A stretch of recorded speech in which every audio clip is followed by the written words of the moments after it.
Advertencia. Las opiniones expresadas en el siguiente programa son responsabilidad de quien las enuncia. ¿Siente usted que la inmediatez de la vorágine informativa le abruma? ¿Siente que necesita tener una opinión en materia política sobre cualquier tendencia? No se agobie. Las coyunturas parecieran premiar a quien reaccione primero y no a quien analice con profundidad. De dichas opiniones a bote pronto se desprende un montón de basura, toneladas de cascajo. O algo de fierro viejo que vendan. Daniel Nudelman y Claudio Martínez les invitan a levantar ese cascajo para usarlo como un pretexto que nos ayude a pensar con calma y analizar con mayor profundidad.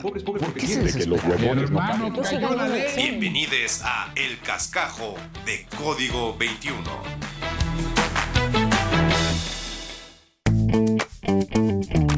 Reciban la más cordial bienvenida a El Cascajo, su noticiero informativo más lento de todo el espectro. Aquí en Capital 21 y Código 21, la tercera temporada para radio, la segunda para televisión.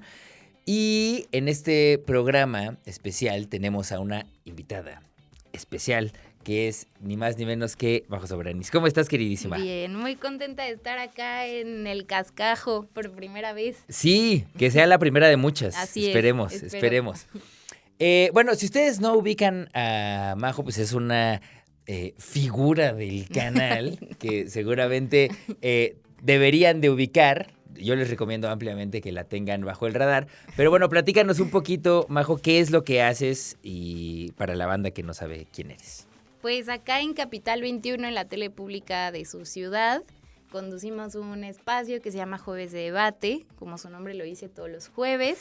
Hay debate muy interesante sobre coyuntura y pues es un espacio muy chido que tengo el honor de conducir y pues no se lo pierdan los jueves, está bien chido, gran debate, ahí explicamos en cristiano lo que está sucediendo desde todas las perspectivas partidistas y a veces no partidistas posibles. Está bien sabroso, de verdad no se lo pierdan, ahí está, y si llega, no le da el horario, ahí se queda en redes para que se pegue un clavadito. Y bueno, el motivo por el que está aquí Majo es porque es una mente brillante, pero también porque, pues ustedes sabrán que es tiempo de mujeres, ¿no? Se ha mencionado muchísimo el tiempo de mujeres. Y pues hay varias cosas que comentar al respecto y yo no me siento apto para hablar de eso con la mano en la cintura y es por eso que preferimos que nos acompañe Majo y nos ayude a clarificar varias cositas que hay alrededor de eso, ¿no? Presidenta con A.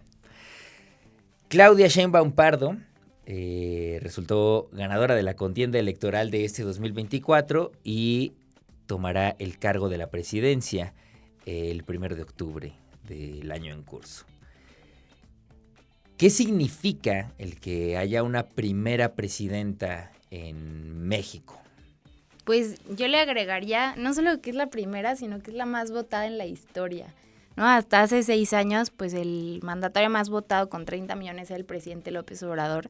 Quienes nos consideramos parte del movimiento de la transformación, lo decíamos siempre con mucho orgullo y ahora pues nos da todavía más orgullo que se haya vuelto a romper ese récord histórico de votos con una mujer.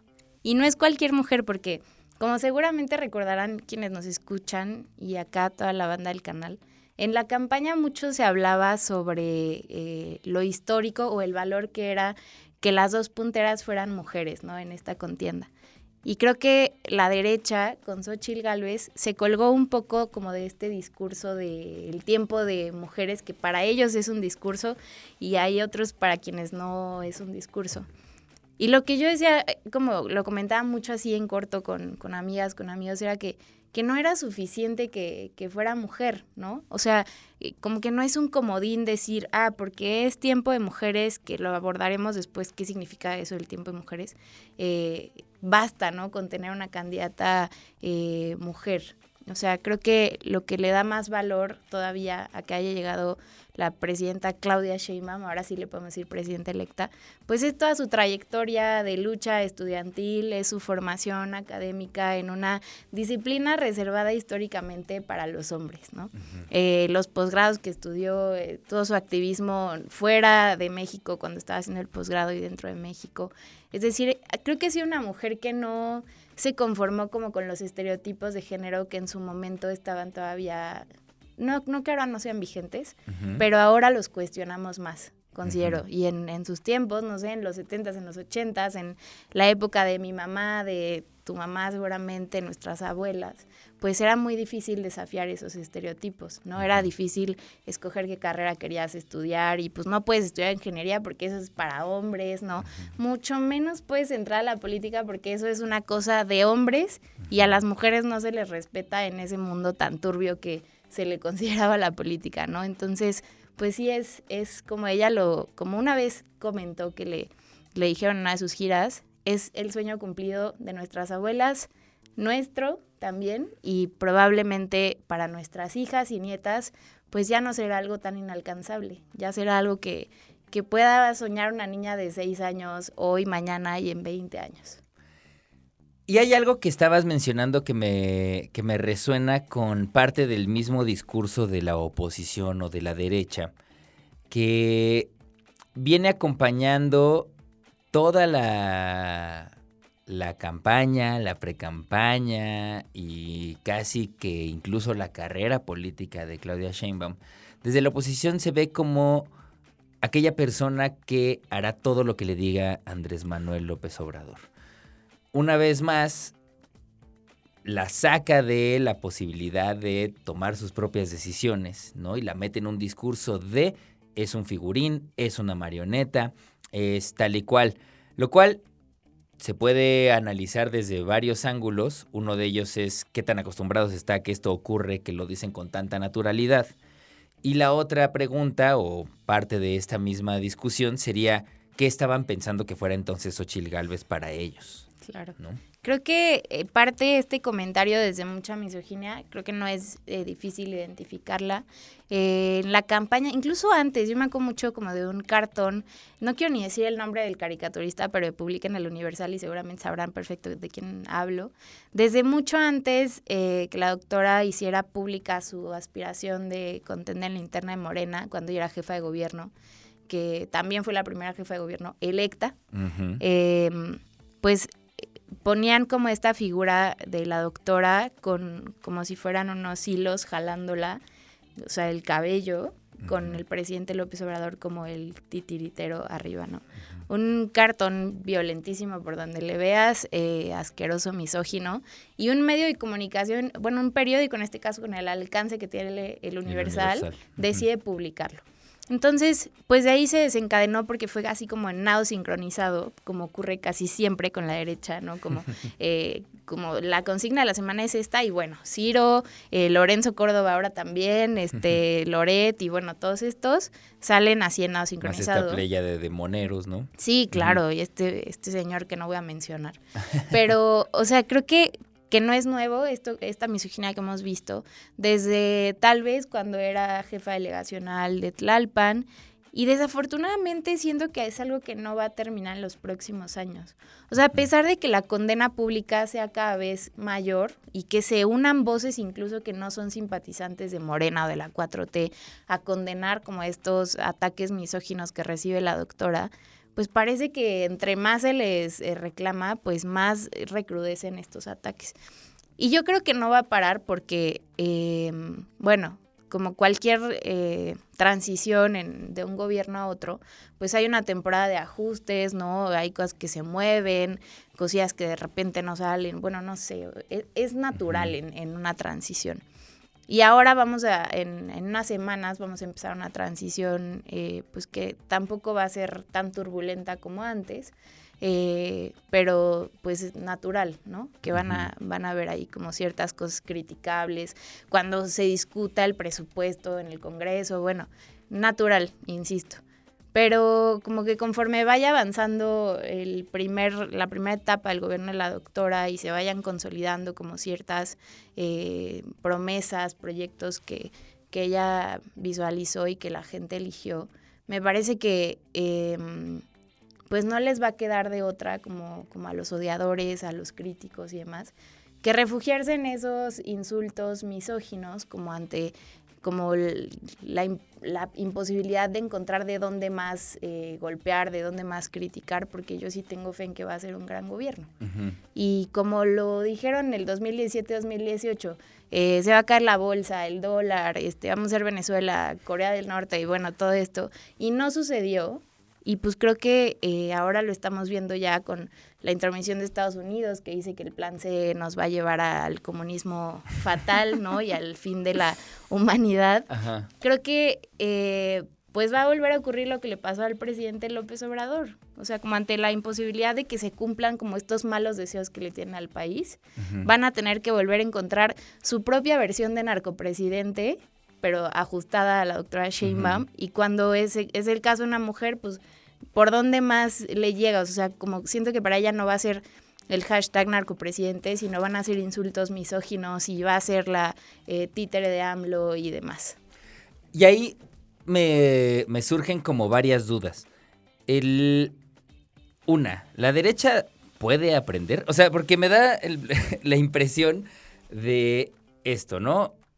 Desde tiempos del desafuero hasta hoy, Andrés Manuel es una posibilidad de dictadura. Claro. Curiosamente, o sea, no se les ha movido eso de la cabeza. Y estoy hablando de 20 años casi, ¿no? Y entonces, aparentemente, todo nos deja ver, ¿no? O sea, ahí están las cosas para demostrar que no está pasando, que estamos en una dictadura. Pero sigue habiendo esa insistencia en ese discurso. Y habrá quien lo haga con todas las intenciones de que sea parte de un discurso. Y habrá quien se compre el discurso. Y habrá quien se asuste con el propio monstruo que creó. A lo que voy es, ahorita, ¿no? Si siguen por la misma línea diciendo que Claudia es un títere de Andrés Manuel porque es un dictador, pero esto no resulta en nada positivo. Incluso si fuera un negocio, sus números están bajando mucho. Totalmente. ¿No? Sí. Entonces, no está representando lo que quieren que represente en favor de sus de lo que persigan, ¿no? Claro. De sus intereses.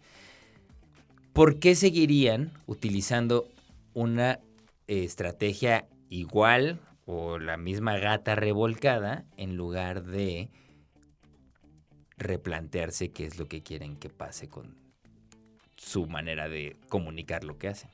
Yo creo que alguien les está robando mucho dinero. O sea, tienen algún consultor ahí, no sé si es Max Cortázar, ya no sé. O sea, bueno, en el caso de Max Cortázar seguro los estafó olímpicamente y alguien los sigue estafando. Pues es que sí les están robando a alguien que le diga al señor X González que sus publicitas y sus estrategas nomás no jalan. O sea, hace 6 años que no jala. O sea, incluso lo del hashtag narcopresidente le salió, se les regresó como efecto boomerang.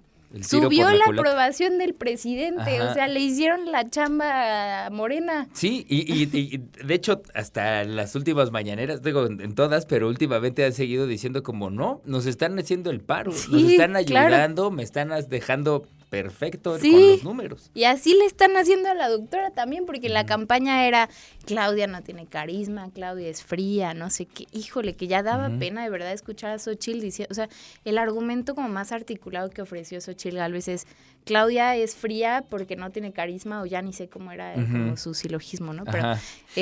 Pero fue como lo más fuerte que pudieron. O sea, y no quiero darle consejos gratis a la oposición, pero creo que es deseable, o sea, es deseable tener una oposición más digna, Ujú. para toda la gente que no se siente representada por la transformación, pues también merecen tener representantes en los espacios de toma de decisiones y de poder.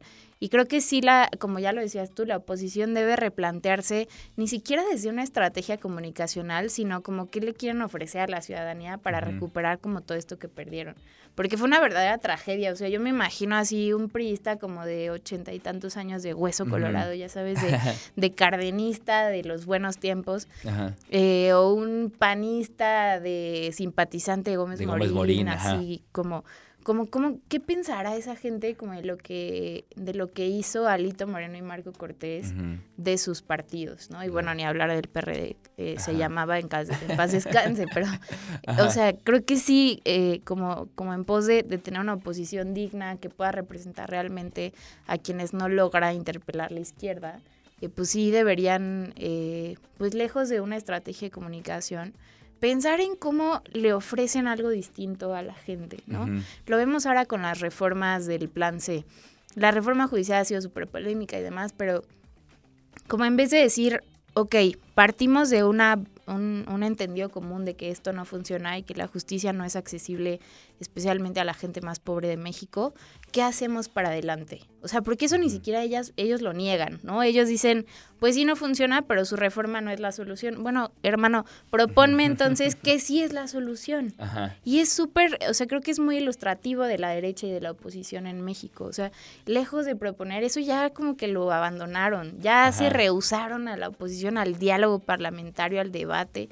Y pues sí es bien triste, o sea, que todo son campañas negativas, pero no hay una sola propuesta. ¿Qué le ofrecen a la gente? Claro. Odiar a López, pues bueno, señores, el presidente López Obrador le quedan 40 días y se va a, ya saben a dónde, a su rancho. Ajá. O sea, déjenlo en paz, esa no puede ser su estrategia ni política ni comunicacional. Exacto, o cuánto tiempo les puede durar una estrategia como esta. Claro. O sea, decir, Claudia va a hacer todo lo que diga Andrés Manuel una vez que se haya ido a su rancho. Sí. ¿Cuánto tiempo puede durar eso, ¿no? Como una, no sé, como una estrategia de comunicación. Claro. De nuevo, se quedan cortos con respecto a lo que está necesitando su electorado, ¿no? Es insostenible, es insostenible. Creo que está muy gastado además, o sea, como decías, en 2006 AMLO es un peligro para México, pues también fue insostenible a la larga porque el señor se convirtió en su momento en el presidente más votado, no más. Y bueno, ¿y qué va a pasar? O sea, van a construir como una nueva enemiga que ahora es la doctora Sheinbaum, ¿no? Pero ¿cómo le pueden...? Porque había mucho voto oculto además. Entonces eso ya debería como prenderles un foquito rojo a ellos de decir, bueno, los números no nos salieron. Había mucha gente que en las encuestas no se mostraba como simpatizante de la doctora, pero en la urna pues habló, ¿no? Con su voto. Entonces eso sí debería como prenderles un foquito a la oposición y yo insistiría, o sea, ya por darles un consejo buena onda, o sea, ya de cuates, bueno, ajá, no cuates con ellos jamás, pero un consejo de buena fe. Necesitamos una oposición más digna, o sea, de verdad eso les va a salir el efecto boomerang otra vez. Necesitamos que representen a quien ellos dicen que representan, ya no a los empresarios, o sea, porque también esos poquitos millones de votos que sacaron no fueron pues puros acarreados de Salinas Pliego, es gente de a pie, ciudadanos que simpatizan con ideales de derecha y que hoy están muy pobremente representados en el Congreso, en sus partidos. Entonces sí, no es sostenible sostener estas campañas de odio. Porque además otra cosa que no se han dado cuenta es que la doctora tiene un estilo muy propio de gobernar. Si revisan, de verdad no es difícil, o sea, revisar así como el sexenio de Claudia en la Ciudad de México y el gobierno de Andrés Manuel en el gobierno federal, pues es muy fácil dar cuenta como de las diferencias de estilo, de prioridades, ¿no? De como este sello súper científico y académico que tiene la doctora, no se le quita ni siendo delegada, ni siendo jefa de gobierno y siendo presidenta tampoco, probablemente, ¿no? Y en sus proyectos de gobierno, digo, obviamente hay como unas directrices innegables que son una deuda histórica que hay que seguir como que tratando de subsanar. Pero sí tienen estilos diferentes. O sea, esta creación, por ejemplo, acá en la Ciudad de México de la DIP, ¿no? La Agencia Digital de Innovación Pública. Pues como que eso no lo vimos, por ejemplo, en gobierno federal. Claro. y tiene una razón de ser, no es nada más porque sea científica y académica y le gusta eso de la tecnología, sino porque se traduce como en resultados bien chidos para la gente de la ciudad, ¿no? En ahorrar mucho dinero público, en hacerle más fácil la vida a la gente. O sea, como que, bueno, ejemplos como ese hay un montón, pero tienen estilos distintos y la gente tampoco se ha dado cuenta que, a ver, o sea, si una estrategia que estaba diseñada para un hombre como Andrés Manuel López Obrador, pues no es equiparable, o sea, no es nada más traspolarla de un perfil a otro y aplicarla a Luisa María Alcalde o a Mario Delgado, o sea, como que no logran dimensionar y me parece, además de flojo por parte de estos que lo están estafando, pues es muy chafa. Claro, y bueno, digo, hay muchas cosas que podrían aprender de esta experiencia. Sí. Que decidirán si toman o no cartas en el asunto o si se siguen con la inercia que llevan desde hace muchos años. Pero sí también dejar en claro que la comunicación, el tipo de gobierno, el perfil ideológico, pues tiene muchas cosas que pueden ser parecidas, pero eso no significa que sean una calca. Claro. ¿No? Y si uno supone que es una calca, ¿no? O si alguien allá afuera supone que es una calca, pues está perdiendo de matices y de la posibilidad de analizar con un poquito de mayor detenimiento que seguir con la inercia que le han marcado también, ¿no? Desde otros medios de comunicación. Vamos a un cortecito y regresamos para seguir platicando porque todavía hay muchas cosas que decir de esto y también de la elección en la Ciudad de México y de los perfiles que están acompañando estas elecciones. Entonces vamos a un corte en el cascajo y regresamos. Las opiniones son como la cola. Todos tenemos una. El cascajo. Lo importante no es pensar primero, sino saber pensar. El cascajo. Te presentamos verdades que no penden de un hilo. Las cada vez menos frecuentes, pero aún presentes, manifestaciones en redes sobre la corrección del lenguaje de quienes lo defienden en aras de las buenas costumbres y de respetar las normas, como si fueran los paladines de la mismísima RAE, han vuelto a poner en la discusión pública el nombramiento del más alto cargo de la nación. En caso de que ustedes vayan despertando de un coma de más de un año, resulta que en junio pasado, Claudia Sheinbaum Pardo ganó las elecciones para ocupar la presidencia de México y ocupará ese cargo a partir de octubre de este año. ¿Se dice presidenta Claudia Sheinbaum o presidente Claudia Sheinbaum? Es una pregunta que estará por algún tiempo sobre la mesa, lo cual me remite a la discusión de cada que ha habido una o más mujeres en la boleta presidencial. ¿Está listo México para tener una mujer en la presidencia? Como si buscaran un pretexto para que las cosas no se muevan, estas dos preguntas casi siempre vienen acompañadas de justificaciones que no abonan a una discusión. Que como en un país tan machista, una mujer en la presidencia seguramente se topará con muchísimas imposibilidades por parte de prácticas del patriarcado ya muy establecidas en todos los niveles. O que si el lenguaje no es de a modo, o que así no se dice, como tampoco decimos cantanta, agenta, estudianta, oyenta, etc. Y aquí, el pretexto para reflexionar sobre algo que pareciera ser superficial. Claro que hay estructuras de poder patriarcal en México y el mundo, pero no se van a desarticular solas y menos lo harán otros hombres en el poder porque no existe grupo que busque renunciar a sus privilegios. Que llegue una mujer a ocupar el cargo más alto de poder en el país hace que se modifiquen las dinámicas. ¿Hasta dónde? Eso está por verse. Con respecto a la corrección lingüística de algunos individuos que no les sale natural decir presidenta con A, pero nunca han hecho el mismo ejercicio de reflexión para la palabra sirvienta con A, hace que nos preguntemos si es algo que les genera mayor escozor cuando se trata de un vocablo que describe a una mujer con poder y lo pasen por alto cuando el vocablo describe a una mujer oprimida. Por otro lado, estas personas defienden a la RAE sin saber que la palabra presidenta está en el diccionario desde inicios del siglo XIX y que hay registros de ella desde el siglo XV. Y es más, la Fundación del Español Urgente dice lo siguiente. Para que una lengua tenga voce como presidenta, solo hace falta dos cosas. Que haya mujeres que presidan y que haya hablantes que quieran explícitamente expresar que las mujeres presiden. Entonces, si aún así insisten en decir la presidente, sepan que son libres de llamarle como quieran y que el lenguaje no obliga. Pero resulta rarísima y hasta sospechosa tanta resistencia a pesar de que haya más elementos para hacerlo como lo piden las implicadas. Y que tal vez la pregunta correcta para ustedes sea, ¿estoy listo yo para que haya una presidenta en México? Y así, probablemente encuentren más rápido el origen del conflicto y se ahorren peleas con la realidad.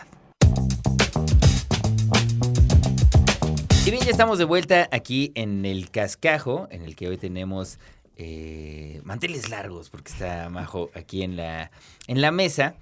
Y bueno, ya platicamos un poquito sobre la elección de la primera presidenta en México, que es Claudia Sheinbaum Pardo. Y también tenemos, entre otras elecciones, a la jefa de gobierno, que es Clara Brugada, que es la segunda jefa de gobierno electa, porque antes estuvo Rosario Robles en funciones, pero no fue elegida, ¿no? ¿Qué significa que en este punto tengamos a estas dos mujeres en los cargos de gobierno, el más importante del país y uno de los más importantes del país? A mí me parece no sé si llamarle una batalla cultural ganada el triunfo de Clara, pero partiendo de todo el clasismo que vimos en la campaña, me parece hermoso, es poético, o sea, una mujer de izquierda que viene de abajo, ¿no? De Iztapalapa, probablemente la alcaldía más estigmatizada de México, una mujer que transformó como ese lugar más poblado de la ciudad y que estuvo tan marginalizado durante tantos años, que ella llegara a ser jefa de gobierno me pareció bellísimo. Entonces, como que sí, darle continuidad como a esta tradición que al parecer estamos tejiendo de mujeres gobernando, de mujeres en el poder, me parece valioso, que no es nuevo, pero la doctora, bueno, sí fue de las primeras, creo que en algún momento ella lo dijo, ¿no? Como nunca habíamos tenido tantas mujeres gobernando simultáneamente.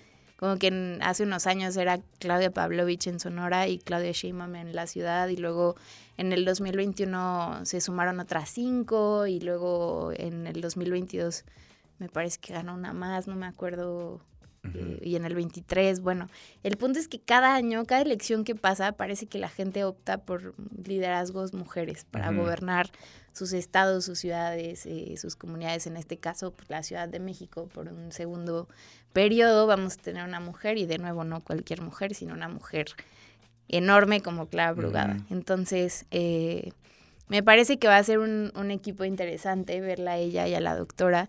Durante campaña se anunciaron muchos proyectos en los que va a colaborar el gobierno federal con el gobierno de la ciudad, especialmente en temas de movilidad, ¿no? Como estos 5 cablebuses nuevos que vamos a tener. La ahora presidenta anunció que va a hacer una colaboración con el gobierno federal. El tema del agua, por ejemplo, que acá en la ciudad se van a crear como 3 secretarías nuevas, incluida la Secretaría del Agua, pero hay una, por ejemplo, Sedubi, que se va a transformar tiene un nombre medio largo, pero me acuerdo como del apellido último, que es como Coordinación Metropolitana, que es donde va a estar Alejandro Encinas, ¿no? Y creo que esta va a ser clave también para resolver un tema como es el del agua, que ya nos está alcanzando. Y ahí también vemos involucrada a otra mujer gobernante, que es a Delfina Gómez, en el Estado de México. Entonces, como lo decía acá Clara en campaña, 3 mujeres vamos a ser las que solucionemos, o al menos le demos atención al tema del agua. O sea, Delfina, Claudia, Clara. Creo que lejos de lo que decía al inicio, de que es una batalla cultural ganada, también es una batalla pues para todas las mujeres que nos asumimos de izquierda, para todas las mujeres que consideramos que la política no es un juego de hombres, ¿no? Como históricamente se nos hizo creer, Entonces, pues nos da como mucha esperanza a las que nos gusta esto de lo público, pues ver a mujeres como ellas gobernando. La secretaría es Planeación, Ordenamiento Territorial y Coordinación Metropolitana, en la que va a estar Alejandro Encinas, ¿no? Sí, ahí hay algo bien interesante que, digo, a mí me gusta que se abra este capítulo, ¿no? Que ya venía, como bien dices, ¿no? Ganando territorio y espacio. Y que a mí algo que me gusta, que me gustaría poner en la mesa y analizar tantito, es que en las elecciones intermedias de 2021, hubo una división de la ciudad, ¿te acuerdas? Sí. ¿Te acuerdas cómo se...? Sí. Había hasta roja y azul. Roja y azul, hasta había unos memes horrendos de los que sí pagan impuestos y los que no. Sí. Una cosa de un clasismo tremebundo. Sí. Pero para estas elecciones pareciera haber puesto cartas en el asunto el proyecto de Clara Brugada e ir a recuperar espacios que se habían perdido hace 3 años, ¿no? Totalmente, sí. Eso creo que, en definitiva, habla de un proyecto como mucho más pensado, como mucho más profundo. Claro que tiene que ver con la gestión de Claudia también en la ciudad, pero también pues se le está dando se le está dando un cheque, ¿no? Al gobierno de la ciudad, con la posibilidad de que siempre es cambiante, porque aquí pues las alcaldías no parecen estar casadas con un proyecto, ¿no? Incluso Cuauhtémoc también, que está atravesando por todo este tejemaneje, pues es una cosa como de la población diciendo, tampoco nos gustó que quedara quien quedó, ¿eh? O sea, claro. no somos de un partido. Exacto. ¿No? Y eso habla mucho del electorado, ¿no? Como que todavía tiene mucha, no tiene mucha, tiene la agencia para determinar cuál es el gobierno que le va a pasar, no solo a la ciudad, sino al país entero, ¿no? Pero en este punto, pues Clara llega y abre esta nueva, pues otro piso, ¿no? De la transformación en la ciudad, y con pues propuestas que son, que llevó a cabo en la alcaldía, que se pueden hacer más grandes en la ciudad. ¿Cómo hemos visto ese proceso de crecimiento de Clara? Está bien chido su proyecto de gobierno. Me acuerdo la primera vez que lo escuchamos todos ahí en el Auditorio Nacional, en el inicio de su campaña. Era larguísimo y no terminaba, y todos, o sea, lo estábamos escuchando y decíamos, ¿cómo más? Y eran 100 puntos de gobierno. Sí. O sea, una cosa loquísima, una locura, ¿no? Sí. Una locura total. Y creo que justamente sí fue muy interesante ver, o sea, pues teníamos en realidad 2 visiones. Digo, Movimiento Ciudadano también se presentó a las elecciones, pero pues nunca pasó, pues no sé, ni del 10% en la intención de voto. Entonces, para pronto teníamos 2 proyectos de ciudad. La derecha también con Santiago Taboada presentó, pues hizo lo propio, y pues la gente al final escogió. O sea, a lo mejor esto de cómo tenían estos planes, pues ahí entre líneas, como de privatizar el agua y bueno, también la administración de uno y otro, creo que fue un ejemplo que le ayudó mucho al electorado, ¿no? Como comparar los resultados de ambos, que es algo con lo que de nuevo la derecha otra vez le regresó como un boomerang, porque Santiago Taboada presumía mucho, ¿no? La alcaldía más segura, y tiene más parques, y tiene perritos, y tiene bebés, y no sé qué. y decía, bueno, vean Iztapalapa. Bueno, pues el señor yo creo que no había Iztapalapa en su vida, porque pues está lleno de utopías y de albercas públicas, que por cierto decían que no tenían agua, y sí, que nadaban, que era natación terrestre, no sé qué, o sea, de verdad como un desconocimiento, y se me hacía como una falta de respeto a la gente, o sea, como, ¿neta cree Santiago Taboada que la gente es tonta? ¿Cree que la gente de Iztapalapa escucha eso y dice, no, pues tiene razón el güerito de Benito Juárez? Pues no, o sea, claro que la gente pudo notar justamente que este discurso de nuevo también sacó a relucir muchísimo su clasismo, y a mí me dio también mucha alegría y mucha esperanza que la gente de la ciudad haya decidido no darle su voto al clasismo, al conservadurismo, a la derecha, a la corrupción inmobiliaria, y pues haya optado por un proyecto utópico, como le dice ella, que pues sí, la verdad es utópico. O sea, cuando de nuevo escuchamos estos 100 puntos en el auditorio, yo decía, no manches, todo eso, o sea, pues suena como una ciudad hermosa, pero la verdad es que pues ella logró acercarse mucho a esa ciudad hermosa en Iztapalapa. Sí, Iztapalapa sufrió una transformación tremenda en este último periodo de Clara Brugada, que, claro, si eres alguien del perfil de Taboada, pues no te vas a ir a asomar porque no hay nada que llame tu atención para ir a Iztapalapa. No tienes un pretexto, tal vez ni siquiera para hacer campaña, que te dé luces de en dónde está parado ahora esa alcaldía, ¿no? Claro. Las utopías, los senderos, el cablebús, las comunidades de cuidados. O sea, sí es algo que le devolvió mucho movimiento a la sociedad, ¿no? Claro. O sea, les cambió la vida. A los de a pie, pues. Claro. ¿no? Y eso, pues traducido en una versión a nivel población de toda una ciudad, pues es algo que se antoja complicado, pero que ahí está en la mesa, ¿no? ¿Qué cosas están ahí como apuntadas, como que nos emocionan, que pueden ocurrir en este gobierno y que pues esperamos que pasen?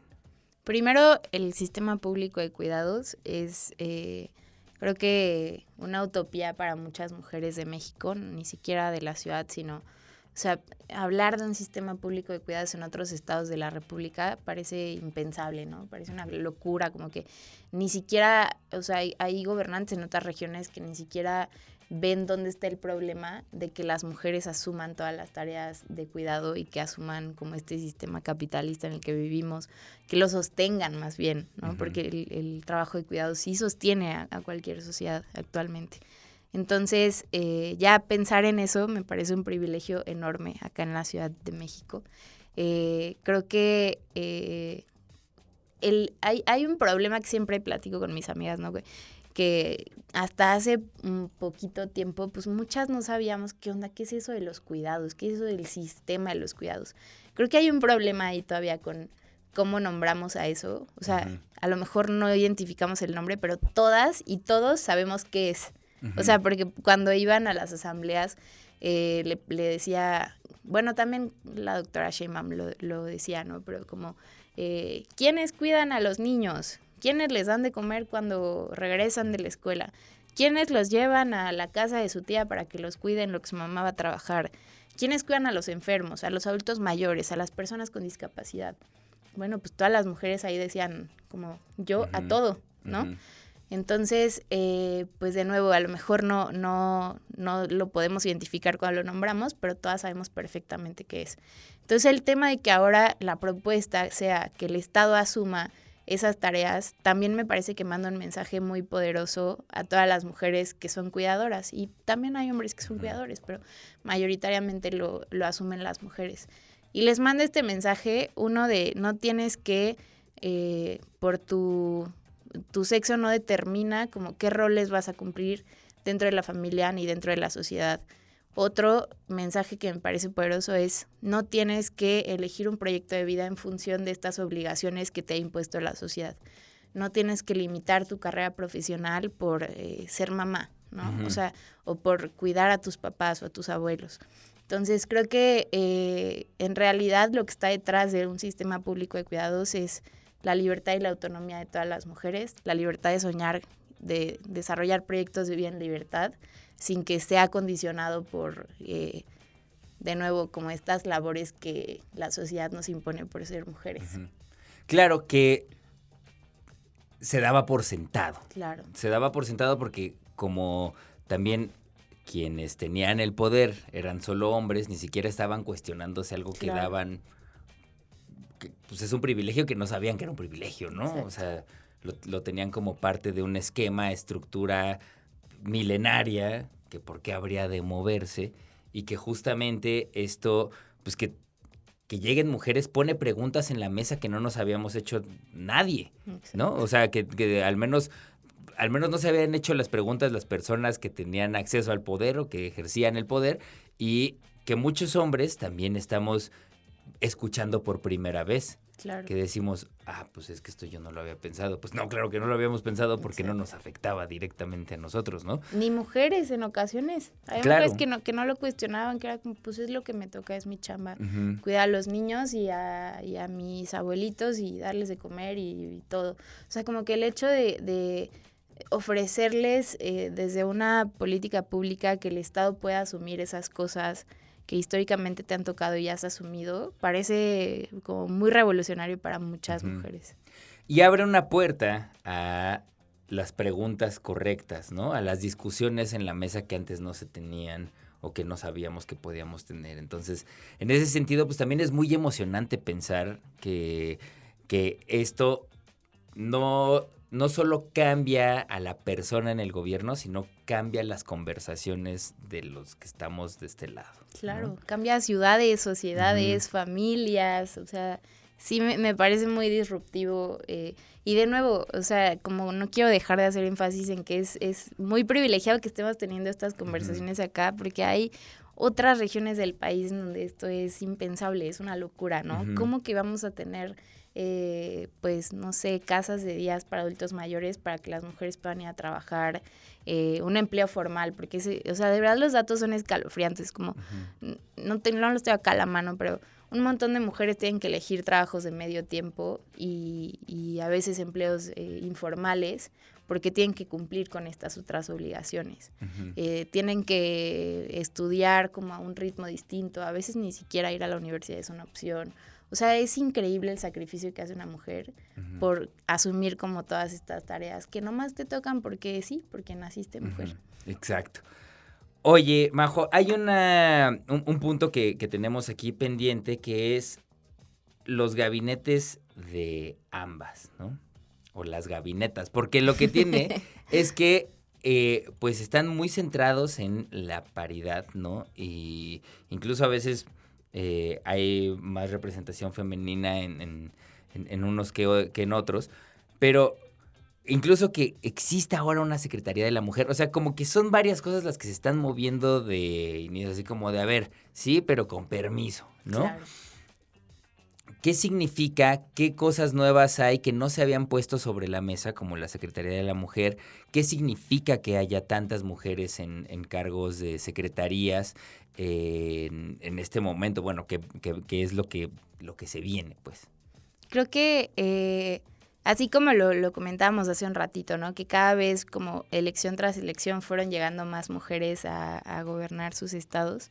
Así lo hemos visto al menos en el último sexenio, ¿no? Por ejemplo, cuando llegó el presidente López Obrador, tenía un gran número de mujeres en su gabinete legal, bueno, nada más con la Secretaría de Gobernación, que era una secretaría también históricamente reservada para hombres. O sea, bueno, ni Calderón, que tuvo como 5 o 6 secretarios distintos, pensó jamás en poner a una mujer en esa secretaría. Y pues acá llega Olga Sánchez Cordero, después Luisa María Alcalde. Entonces también como esa presencia de mujeres en los gabinetes también fue un proceso gradual que se empezó a dar acá con el presidente López Obrador, pues a quien también, dicho sea de paso, pues mucho le han señalado como el tema de que le ha faltado, ¿no? En tema de combatir ciertas discriminaciones y violencias contra las mujeres, pero lo cierto es que empezó con él como el gabinete con más presencia de mujeres en las secretarías de Estado. La legislatura del 2021 me parece también fue la primera legislatura paritaria, ¿no? En la historia del Congreso de la Unión. Y ahora pues llegan 2 mujeres a gobernar simultáneamente la ciudad del país y tienen equipos conformados por muchísimas mujeres también. Clara tiene más mujeres que hombres, la doctora Sheinbaum también, hay como puestos muy estratégicos que ya no es solo la Secretaría de Gobernación, que en este sexenio de nuevo fue como una sorpresa, ¿no? De cómo una mujer va a ser la encargada de la política interior del país. Bueno, pues ahí vimos a 2 extraordinarias mujeres y ahora viene otra más, Rosa Isela Rodríguez, pero el caso de CFE, por ejemplo, nunca CFE había estado a cargo de una mujer. Y ahora vamos a tener a una encargada del despacho en CFE, que también era como estos espacios en el gobierno que parecía que no entraban mujeres, ¿no? Que hombres trabajando, así como estos de aquí. Con casquito. Exacto, puros hombres con casquito y chaleco, y como que no se veían mujeres ahí jamás. Y bueno, ahora vamos a tener una mujer ahí. Acá en la Ciudad de México también estamos viendo un balance bien interesante, lo platicábamos justo en Jueves de Debate ayer, como no solo hay mujeres mayoritariamente, sino que también hay muchas mujeres jóvenes. Y como que es cierto que esta apuesta que le está haciendo Clara a perfiles, pues que no son como tradicionales o experimentados en la política ya de cierta edad, pues también nos deja mucho, o sea, ver como qué perspectiva y qué visión tiene Clara de un estilo nuevo de gobernanza. Vemos ahí en la Secretaría de Medio Ambiente a Julia Álvarez y Casa, ¿no? Es muy joven, es una abogada brillante, pero es muy joven. En la Secretaría de las Mujeres, justamente acá en la ciudad, Dafne Cuevas también está bien chavita. Bueno, o sea, son un poquito mayores que yo, pero como si consideramos la media de quienes son secretarios y secretarias, claro. Son bebés. Son gente joven, sí. Son gente muy joven y también muy experimentada, como en Dafne, por ejemplo, en la sociedad civil, como en el activismo de las luchas de las mujeres.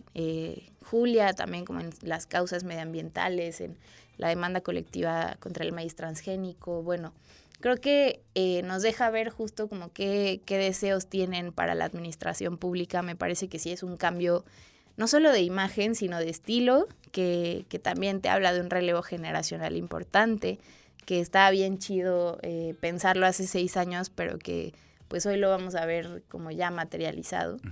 Y pues sí, tenemos perfiles bien valiosos. A mí me entusiasma mucho ver qué van a hacer estas grandes secretarias que vamos a tener, pues una vez que entren a sus funciones, y pues sí, muy emocionada. En el discurso de Claudia de hace unos días, hay algo que me parece que se diferencia mucho de lo que pudo haber dicho en su momento Norma Piña, ¿no? Norma Piña dijo que había roto el techo de cristal, ¿no? Y ahora, en el discurso de Claudia, además de muchos otros momentos, dice, llegamos todas. ¿Qué diferencia hay en esos 2 discursos, ¿no? ¿Y qué otros momentos de ese discurso dan luces de hacia dónde va este gobierno? Creo que partiendo como del uso de palabras que eligió cada una, podemos hablar como del sentido de colectividad que tienen como esas frases detrás, ¿no? Como Claudia rompió el techo de cristal y Claudia dice, no, llegamos todas, no fui yo. Pues también te deja ver, pues es mi interpretación, ¿no? No sé si estoy haciendo una interpretación como más extensiva, pero como haciendo un recuento de todo lo que ha dicho la doctora en su camino hasta la presidencia, me parece que ha sido muy consistente como en recordarle a la gente que esto no fue un trabajo de una sola mujer, a pesar como de toda su trayectoria intachable que ha tenido, pues que hay un montón de mujeres que vienen atrás de ella. O sea, primero las que nos permitieron votar. O sea, hay abuelas de muchas y muchos de nosotros que no votaban. O sea, es una locura pensar que apenas hace 70 y tantos años conquistamos el derecho al voto, y eso nos lo dieron otras mujeres, ¿no?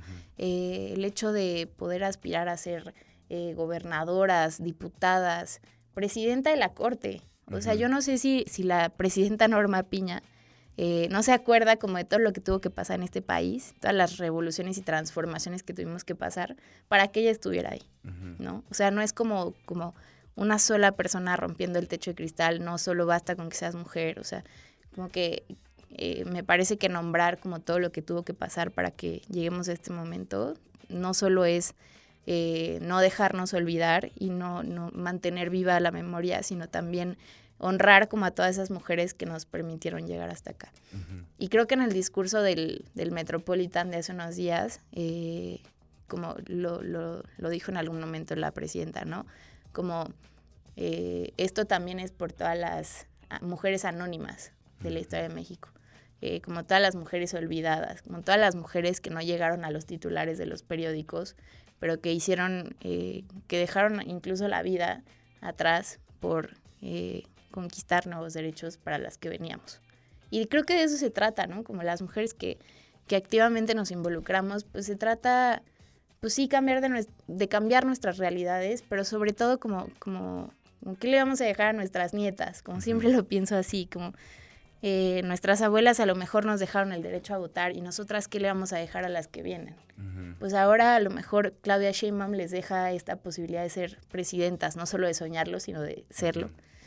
Y pues todas las demás porque nos falta muchísimo. O sea, pues yo me gustaría dejarles un país donde no nos maten, a lo mejor, ¿no? O un país en el que no nos discriminen, si queremos ser mamás, pero también profesionistas. O sea, como nos falta un camino enorme, pero creo que esa es como la diferencia principal que veo entre los dos discursos para contestar puntualmente la pregunta. O sea, como pensar en esto como un logro colectivo y de muchas que estuvieron antes que nosotras.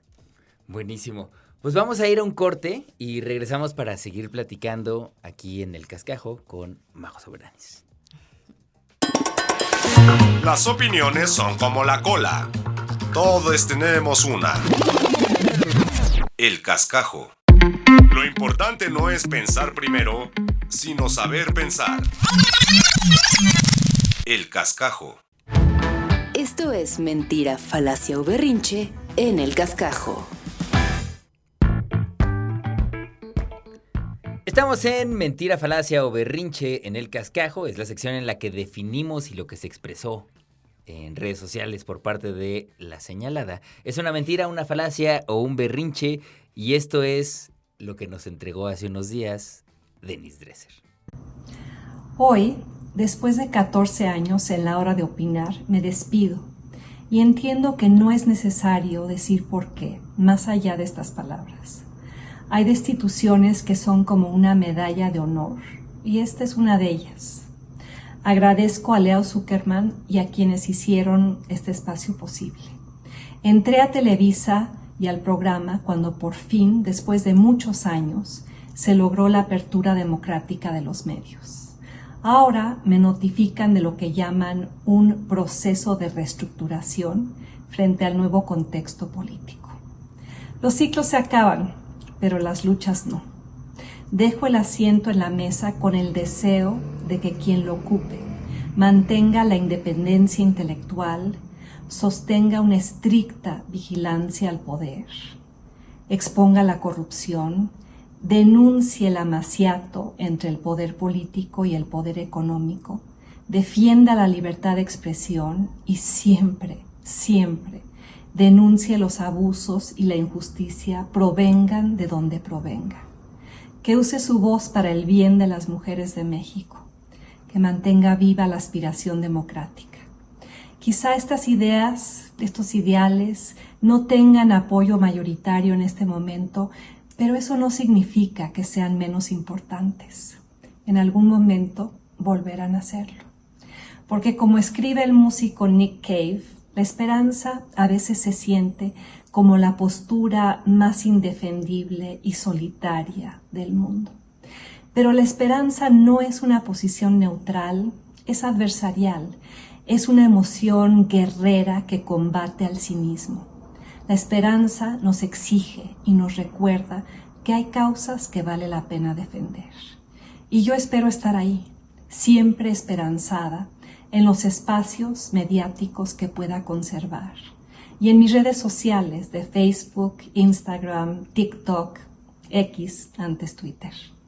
A la audiencia, a todos los que me vieron, siguieron, aplaudieron, criticaron y odiaron, gracias. A todos y a todas, gracias. Nos volveremos a encontrar en algún lugar de México. El país que no le pertenece a un partido, a una presidenta o solo a una parte del pueblo. Es el país de uno, el país nuestro, ahora y siempre. A seguirle.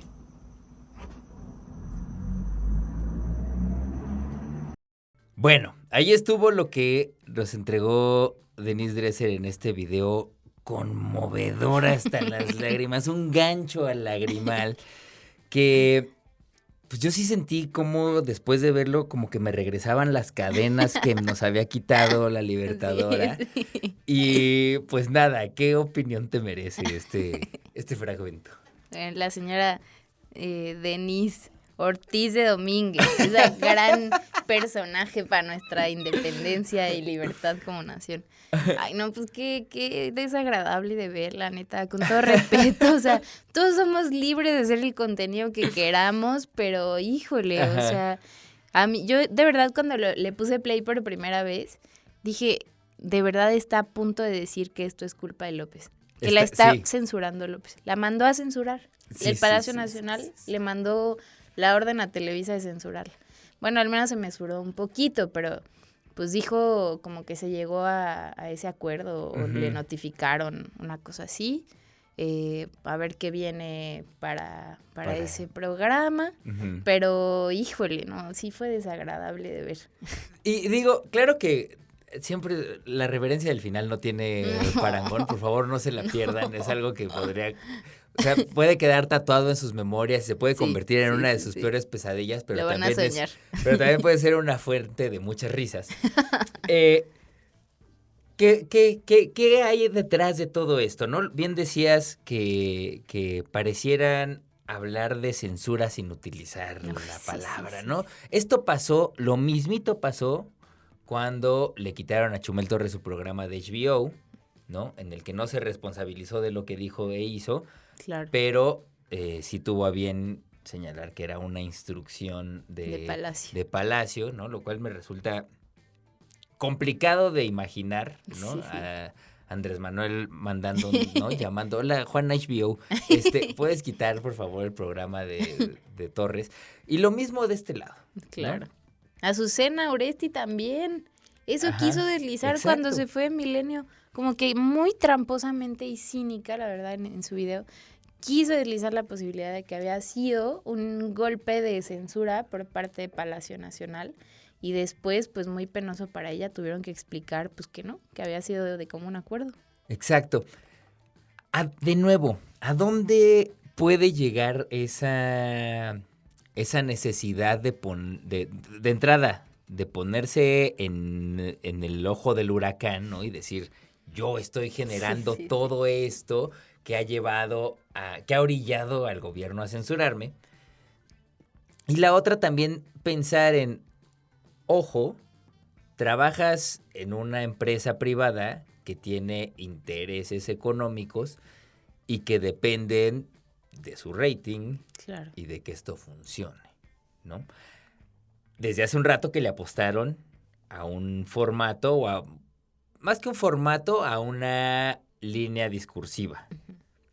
Y no parece haberle ido muy bien con ello, ¿no? Exactamente. Sí.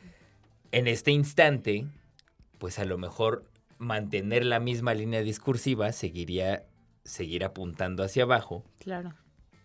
Y a lo mejor tienen que virar de dirección. Y en esos planes puede bajarse gente como Denise Dresser. Totalmente. Parece que ya les cayó el 20 o no sé. De que la aprobación del presidente es pues no más de 7 u 8 de cada 10 mexicanos. Y que tener una alineación con gente que pues ya su análisis está muy desgastado, su credibilidad está súper desgastada también, o sea, no voy a mencionarlos, pero pues la gente sabe perfecto quiénes estaban en ese programa. Usted nómbrelos, ese por favor. Señor, sí, o sea, usted sabrá perfectamente de quiénes hablo.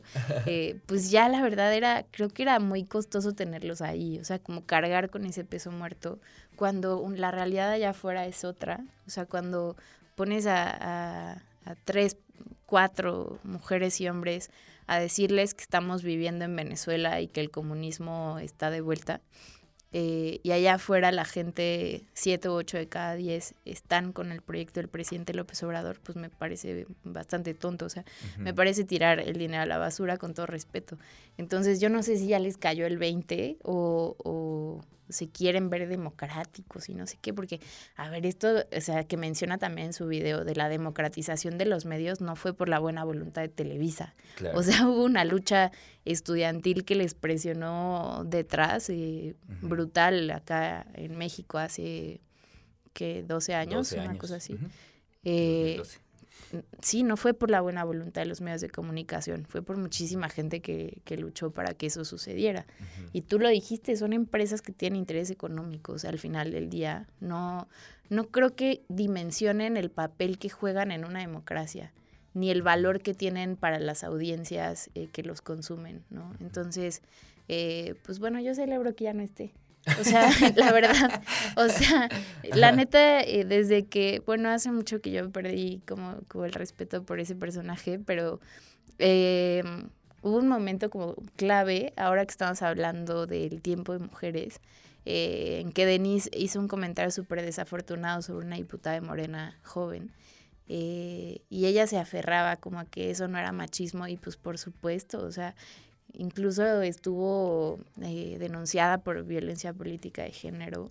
Y me parece terrible que una mujer que es muy respetada por sus alumnas, por la comunidad académica, por los medios de comunicación, pues pueda salir impunemente a decir esas cosas y después aferrarse a que no, es que mi versión es la correcta y no ver como todo el machismo que hay detrás de ella. Entonces, pues bueno, qué bueno que ya no va a estar. A ver qué pasa con ese espacio. No creo que le quiten los micrófonos, la verdad. Sigue siendo es muy una mujer útil. Con muchos espacios. Claro, muchos le espacios. es útil a la derecha, súper útil a la oposición. Entonces, pues yo creo que nada más va a ser un cambio de espacio y la vamos a seguir teniendo presente. Sí, tiene también su columna en el Reforma, tiene su espacio en Aristegui, tiene su espacio en Latinus. Es una mujer que, aunque uno cierre los ojos, se le encuentra. Sí, ¿no? hasta Aunque en uno la no sopa. quiera. Ajá. Sí. Muchas de las cosas que he tenido que ver de Denise Dresser es en contra de mi voluntad. Probablemente todas. Sí.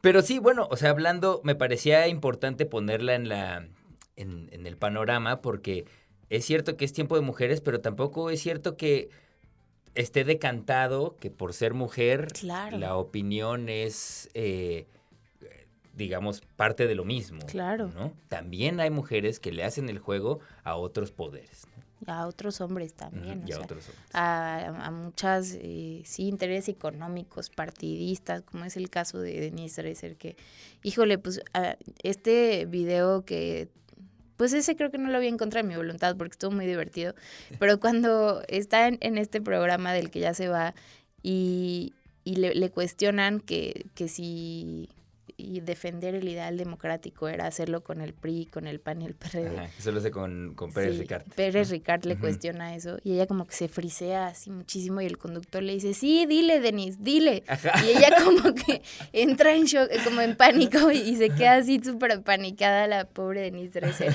Pero pues ni modo, señora, le tocó que la exhibieran y pues solita, o sea, solita se exhibió como una vocera más del PRI, el PAN y el extinto PRD. Exacto, pues ahí está, ahí estuvo Mentira, Falacia o Berrinche de El Cascajo. Y pues vamos llegando ya a Pénjamo, se nos está acabando este cascajo con Majo Soberanis. Muchísimas gracias, Majo. Antes de despedirnos, pues si quieres dar unas palabras de conclusión o de esperanza o de a ver a dónde vamos, pues adelante. Pues sí, como ya lo platicamos, estoy muy emocionada de lo que viene. Rescato mucho como este sueño que se volvió realidad, de tener a la primera mujer en 200 años y no cualquier mujer, porque claro que no era lo mismo tener a Xochitl Gálvez que tener a Claudia Sheinbaum. Entonces, pues sí, me da mucha esperanza que cada vez más podamos abrirnos camino dentro de lo público con el ejemplo de dos gigantas como son Claudia Sheinbaum y Clara Brugada. Tengo mucha fe en esta ciudad, en este país maravilloso, solidario, en el que pues seguramente seguiremos construyendo para que nuestras hijas, nietas y bisnietas tengan un México más chido, más seguro, donde podamos desarrollar proyectos de vida libres y sin ninguna limitación. Ahí está. Pues Majo, muchísimas gracias. Muchas que gracias. Que sea la primera de muchas. Ojalá sí, invítame visitas al más, porque Cascajo. está bien chido el cascajo. Me encanta, me encanta. Y no se pierdan el jueves de debate todos los jueves. Así es. Muchas gracias. Gracias a la producción y nos vemos la próxima semanita en el Cascajo. Chao. Esto ha sido todo el Cascajo de esta semana. Nos escuchamos en la siguiente emisión con menos basurita y más información.